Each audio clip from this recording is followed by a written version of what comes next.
محمد قاسم بروفيسور يحيى شيخ عامر oo kamid ah siyaasiyiinta ku dhaqan magaalada Muqdisho sidoo kalena ah falanqeeyo siyaasadeed ayaa waxa uu dhawaan qoray maqaal xambaarsan macluumaad aad u badan dhanka kale waxa uu kamid yahay la taliyaasha qaramada midoobay maqaalkiisa waxa uu uga hadlay aeroboorka ay shisheeyuhu ka dhisayaan magaalada Baraawe maqaalkiisana waxa uu cinwaan uga dhigay aeroboorka dahabka ah ee Baraawe waxaana uu ku bilaabay hal yaabin in aeroboor dahab ah laga dhisayo Soomaaliya waxaan wax badan isweydiiyay maxay u degi laadahay shabeellaha hoose oo shisheeyuhu xooga u saareen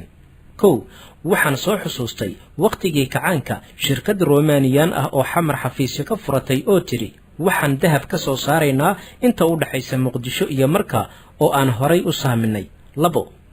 waxaan soo xusuustay in shirkado iyo shakhsiyaad hantiilayaal ay aad u iibsanayaan dhulka xeebta ah laga bilaabo Xalane ilaa Gandarshe waxaan soo xusuustay qoraalkii aan horay uga qoray shirkadda Kilimanjaro oo si hoose loo siiyay 4 taceel ee Qoryooley Basiin 1 ilaa 4 lana rabay in Amisom ay qabsato oo nabad ka dhigto oo kaliya inta u dhaxaysa Qoryooley ilaa Muqdisho laakiin arrintaasi ay suuragali weysay waxaan soo xusuustay maqaalkii sahankii shidaal ee Caliyow Geelle oo aan horay idin la wadaagay waxaan soo xusuustay ceelka weyn ee gaaska ee Afgooye waxaan soo xusuustay dantii laga lahaa loolankii adkaa ee shabeellaha hoose in ay raacdo Eekis Banaadir ama Bay iyo Bakool waxaan soo xusuustay markii la dhisayay wadada isku xirta Baydhabo iyo Afgooye ee injineerkii ajnabiga ahaa uu yiri wadada aad dhisaysaan waxaaba ka qaalisan dhagaxa aad ku dhisaysaan waxaan soo xusuustay khayraadka kale ee dabiiciga ah ee Allah uu ku manaystay gobolka shabeellaha hoose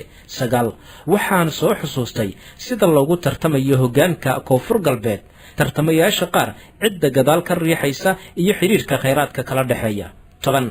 waxaan soo xusuustay khabiirkii ajnabiga ahaa ee igu yiri Yahya you are victim of your resource Yahya khayraadkiina ayaad qabri u galaysaan waxaan soo xusuustay dhibic tan ka hadalkeedu waa khatar gunaanad aeroboor dahab lagu dhisayo oo ku yaala Soomaaliya bishii la soo dhaafay ee September ee 2018 waxaan ogaaday in aeroboorka laga dhisayo Baraawe hay-addii qandaraaska bixinaysay ay ku amartay shirkadaha wax dhisaya in ay keenaan shaybaar si loo hubiyo in carradu tahay mid ku habboon in aeroboorka lagu dhiso iyo in kale shaybaarkii waa la keenay shaybaarayaashii ajnabiga ahaa waxa ay baareen caradii si ay u hubiyaan runwayga wadada dayuuraduhu ku degaan in lagu dhisi karo caradan si ay u celiso culayska dayuuradaha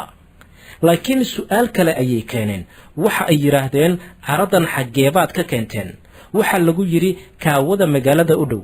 waxay yiraahdeen baaritaankeenna waxa nooga soo baxay in caradan eber dhibic 9 ay dahab tahay waxa aad dhisaysaanna waa aeroboorti dahab ah haddaan fahmay waxa shabeellaha hoose ay nabad u noqon laadahay oo ajaanibtu isugu maqiiqayaan fiiro gaar ah